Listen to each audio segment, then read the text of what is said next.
వెంకటగిరి శాసనసభ్యులుగా 2009లో ప్రమాణ స్వీకారం చేసిన అనంతరం గ్రామశక్తి పోలేరమ్మను దర్శించుకున్న కురుగుండ్ల ఆ రోజే అమ్మవారికి తన అభిష్టాన్ని తెలియజేశారట. అది ఏంటో మీకు తెలుసా? గత 2009 నుంచి కూడా కళగా ఉండింది. 15 సంవత్సరాల తర్వాత ఆ కళని నిరూపించుకుంటా ఉన్నాం. చరిత్ర కలిగిన వెంకటగిరి పోలేరమ్మ వారి ముఖద్వారం ఏర్పాటుకు సంకల్పం చాటారట.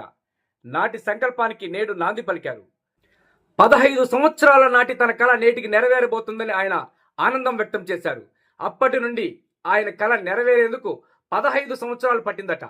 అందుకే నేడు తిరుపతి జిల్లా వెంకటగిరి క్రాస్ రోడ్డు వద్ద సుమారు 56 లక్షలతో ఆర్చి నిర్మాణ పనులు చేపట్టారు. మార్చి నాటికి ఆర్చి నిర్మాణ పనులు పూర్తయితే ఆయన కళ నెరవేరుతుందని సంతోషం వ్యక్తం చేశారు. గత 2009 నుంచి కూడా కళగా ఉండింది. 15 సంవత్సరాల తర్వాత ఆ కళని